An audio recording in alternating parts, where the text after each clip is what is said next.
Okay, the first day was very exciting. It was kind of hectic and really long, but I just want to go over some things and let you guys know that nothing the enemy did got in the way of God's purpose, and we weren't going to let anything get us down, even though we ran into a few bumps in the road. And so I flew out at 7:30 in the morning. It was a really good flight. I had a chance to share with a few people on the plane about God's plan and vision. And one guy said, you can't do this in LA, you can't go out on the streets. And he said, it's all right if you do it in Minneapolis or Chicago, but not in LA. And so I just thought that was kind of funny, and I just told him, well, we have to trust in God, and we have to do what God's telling us to do. And, he said he admired us for what we were going to be doing, and it was just nice to have someone to talk to on the plane. It was a 4-hour plane ride. It was really long, but it was good. I had a chance to study and share with a few people about God's vision. So I got to LA around 10 a.m. and had to wait for Jed for over 3 hours. I didn't know what flight he was on or what airline he took, so I just stayed in the baggage claim area where I got my luggage. And this was so frustrating because I was tired from the flight, and it was just taking so long, and I just wanted to get to somewhere where I could just relax for a while. And I just pretty much had to sit in the airport and just wait for Jed to call me when he got in because I didn't know where he was coming in at. So while I was waiting for Jed, this guy approached me and was telling me about this really weird book on karma, and it just looked really evil, and the guy even looked like evil.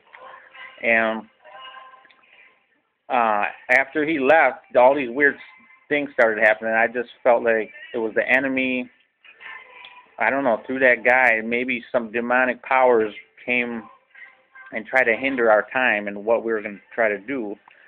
And right after that, Jed texted me, but only like half of his message went through. Actually, only the last 2 letters of his message went through. And it didn't really explain anything, but I knew that confirmed that he had landed. And so my phone it stopped working. It wouldn't call out. It wouldn't receive calls or receive texts or let me text out.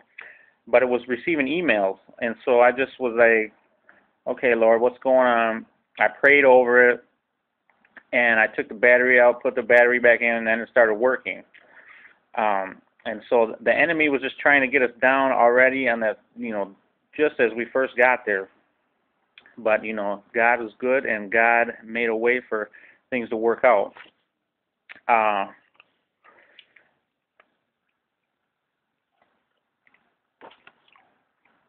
Right after that, we went to the car rental place after me and Jed met up, and we tried to get a car, and they denied us. And so that was really frustrating. And then we were, kind of getting worried that we were going to have a vehicle the whole time we're out here, and that was really not going to be good at all because we're going to have to do a lot of traveling while we're here. And so we went to another car dealership, or actually a car rental agency, and they got us a car pretty quickly, and the Lord just worked it out again. And, right there, it just shows you the enemy was just trying to get us down just, on the flight as we got to the airport. After we're just leaving and trying to get settled in, the enemy is always at work to try to stop us and try to get us frustrated, try to get us to maybe start arguing or fighting or something, and God wasn't having it. So we headed out to Southgate, which is like a suburb of Los Angeles, and we're staying at the Teen Challenge here. We got here and we were greeted by some friendly, very godly people, and they had some beds for us, so we didn't need any air mattresses or anything, and so that was a good thing.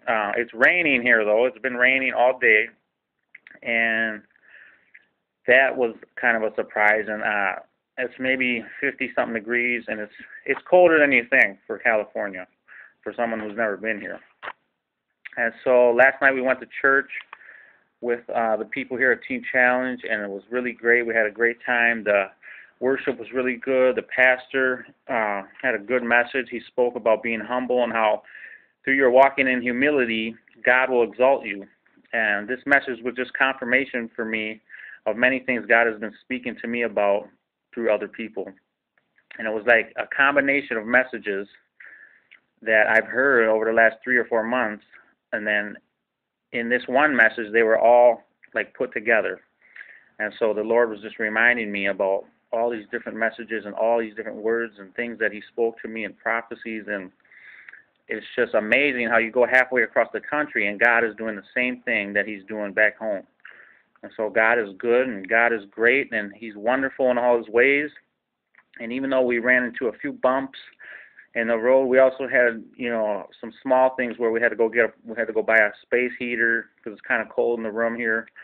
Um, just other little things that we had to buy, and we had to run out back and forth a few times, not really necessarily knowing where we're going, or a couple times we had to run out in rush hour, where it's, unbelievable rush hour here compared to back in Minneapolis. It's probably like 3-4 times as bad, and especially with the rain, it doesn't help. But we have fun. All told, it was about a 20-hour day, and man, that was a long day. By the time the night was over, we just pretty much passed out, and here we go again on day 2. We're going to be going out, and we're going to be doing a prayer walk over some of the areas where we're going to do ministry, and God is going to move, and we look forward to hands coming tomorrow, and God's purposes and God's vision are gonna bring us victory, and God's not going to fail us because He never fails and He never changes. So God bless you guys.